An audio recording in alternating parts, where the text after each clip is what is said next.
In life, we don't always agree on things. That's okay, because when we don't agree on things, we can sometimes learn from somebody that has an opinion that we hadn't considered.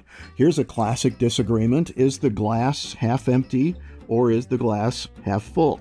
Well, I guess I probably drew it a little more than half empty, but so you get the idea. There are times where we perceive things differently.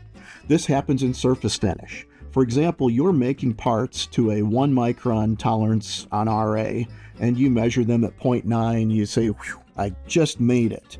Now your customer receives these parts, and the customer says, "Nope, they are bad. They are 1.1 instead of 0.9.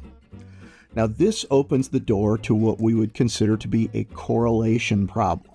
Our measurements do not correlate, they do not agree, and we start to go down a path of saying who's right and can I use your system to trust your results.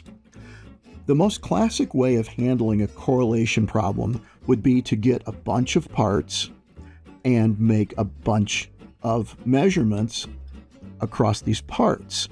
Now the rookie mistake here would be to take, say, 10 parts and measure one time on each of these parts, and hopefully that the roughnesses from, say, your gauge versus their gauge are going to fall on a 45-degree line. So the RA value that you see matches exactly with the RA value that they see.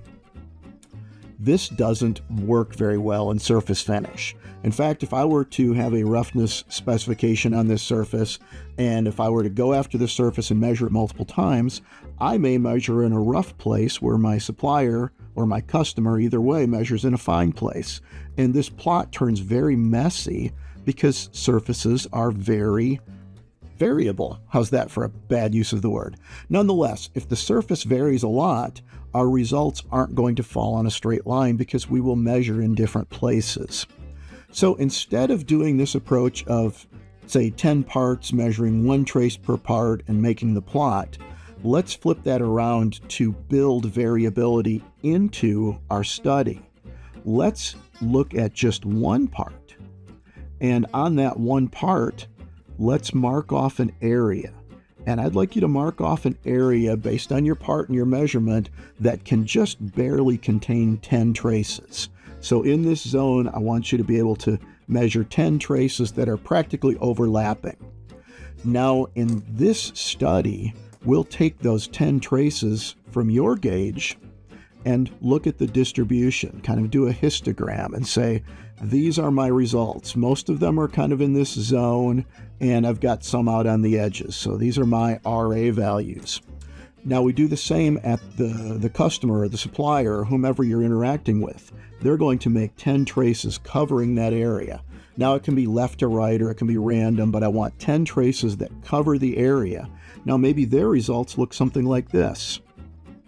Maybe they're spread out a little more and they're shifted from yours. Well, this shift is the difference in average, and the difference in spread might be the difference in variation that they see. Now, seeing a difference in variation could be a good thing. Maybe you're more sensitive to surface details, maybe not. Now, I drew this specifically at 2 different heights. The area under these curves is the same, so that red area matches the blue area.